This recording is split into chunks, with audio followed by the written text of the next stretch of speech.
Hello everyone, my name is Joshua Dethridge and I'm an instructor of ESL and MAT-SOL at Campbellsville University in Kentucky. Very pleased to be a part of this KELT 2021 virtual conference.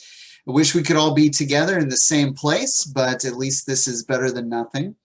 And today in this session, I want to address the topic of integrating faith in the language classroom, and specifically three questions: why, who, and how. I want to begin, though, with a quote from Jalal al-Din Rumi, a 13th century Sufi mystic and poet, that I like, and I think this should really guide, in large part, the way, not that we just teach, not only the way that we teach for our students, but especially how we think of integrating faith discussions in the language classroom.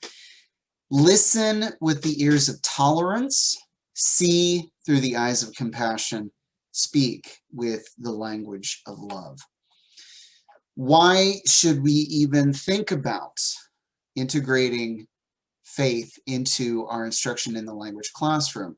As Christian English language teachers, no doubt this is something that is very important to us, or at least is on our mind. But why should we think about this?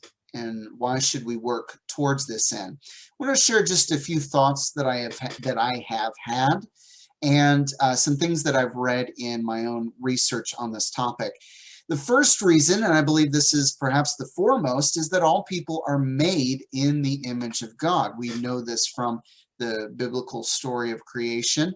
Sullivan says that each student is a unique expression of the image of God. Sometimes it's easy to forget that fact when we're dealing with lesson plans and grading homework and teaching virtually, as we have been doing these days. But just reminding ourselves that every student is a unique expression of the image of God and has intrinsic value in that position. Everybody believes in something, whether they realize it or not. Sharma says that language is not neutral. An interesting concept, an interesting thought to have. Gabriel goes a little bit farther and says that because most people are religious in one way or another, that most discussion constitutes interreligious dialogue. Again, I wish we had more time to break that idea apart, but suffice it to say that our beliefs are infused into the kind of language and discussion that we have, both inside the classroom and out of the classroom. Potgieter makes the argument that religiously motivated people continue to this day to be important actors in civil society. This isn't to say that our students are specifically religiously motivated per se, but an understanding that religious people with religious convictions, including ourselves, are continuing to play an important role in the formation of modern society. Third, beliefs influence values, pursuits, and actions. This is true for religious and non-religious people alike, and for teachers and students alike. Now, we could say a lot perhaps about how beliefs influence the values, pursuits, and actions of students, but specifically looking at it from the perspective of a teacher, there's a wonderful article written by Eckhart relating to this idea of integrating faith and how that influences the approach to education. And the first thing here is because teachers are defined by their identity and integrity. Who they are is dependent on what they believe. That's not true just of teachers, but I think especially of teachers. Eckhart says of himself that if not for my faith in the sense of purpose I derive from my faith, I would not be teaching. Perhaps that applies to you as well. I know for me, that is very true. I identify closely with that. I would not have imagined myself doing this as a child, but I feel like this is something God has called me into. And if it weren't for that sense of calling and conviction, then I'm not entirely sure I would want to be a teacher or that I would teach. Another reason is that integrating faith is part of educating the whole purpose. Our faith as teachers influences a high view of the potential and value of each individual student. Again, this isn't to say that a non-religious teacher can't do this, but I think our faith and the belief that each student is created in the image of God heightens our understanding of the student's potential and our desire to help them achieve that potential. Discussions of faith require a profound ability to reflect on one's own faith traditions and find the right words to communicate them to others. We do our students well if we equip them to be able to share their identity, to share their thoughts, their opinions, their ideas, whatever those might be, by means of the second language. And then Sullivan says that discussions of faith provide both structure and spontaneity.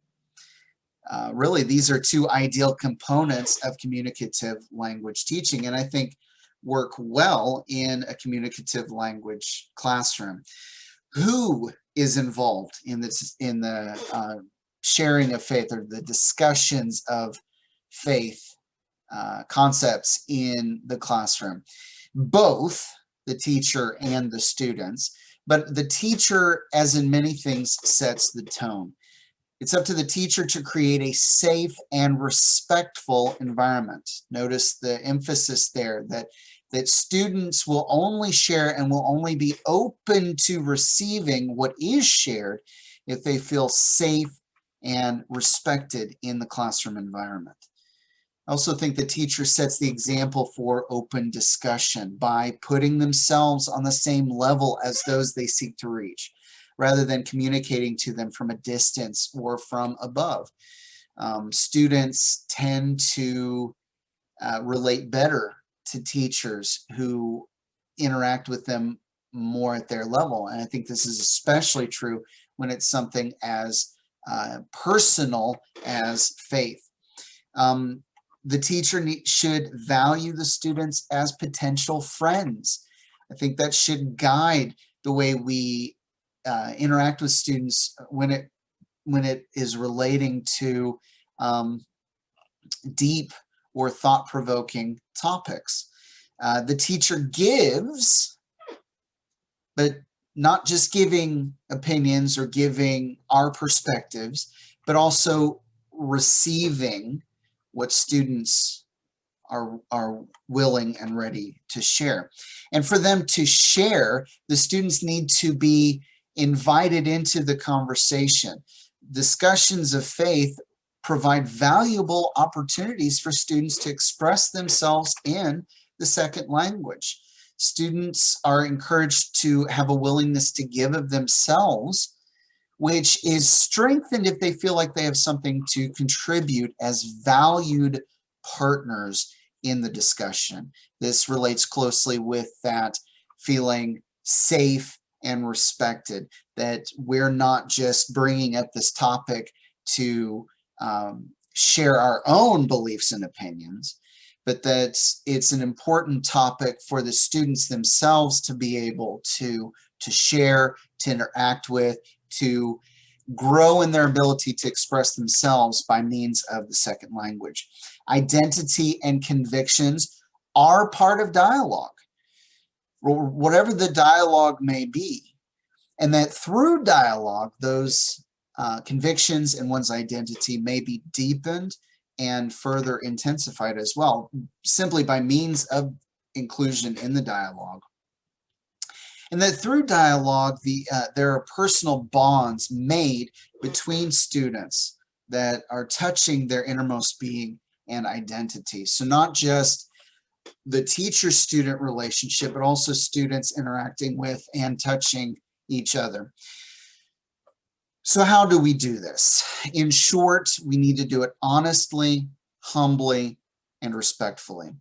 That should be the guiding principle behind everything that we do in the language classroom, but especially when it comes to the discussion and dialogue of faith.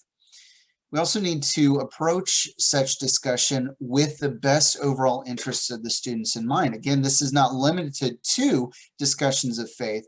This, I believe, should permeate all of our instruction. But I think it's especially important that when we tread on this area of conversation, of dialogue and discussion, that students recognize we're not doing this with an evangelical or evangelistic purpose in mind, that our overall interest is in their abilities, in their personal growth, and in hearing what they have to say and share as a part of it. Teaching from and for conviction should leave space so that people do not feel trapped. The teacher's call to serve students and their families should be the impetus for creating a community that increases social capital and opportunities for each member. Some specific way to do this is through religious poetry. I'm not going to read all of this just for sake of time, but Sharma has an interesting article specifically about how she used religious poetry.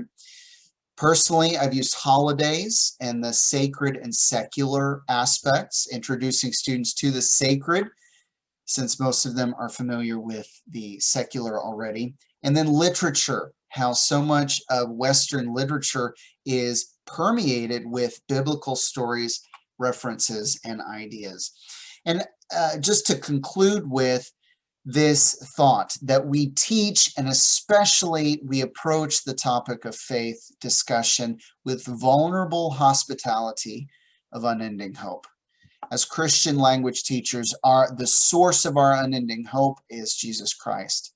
And like Christ, in our interactions with others, that we show kindness, that we show compassion, that we humble ourselves, invite them in, and that in doing so, I believe students will be influenced and impacted by our faith and by our beliefs. A few questions for discussion. How have you discussed faith and beliefs with English language students in and or out of the classroom?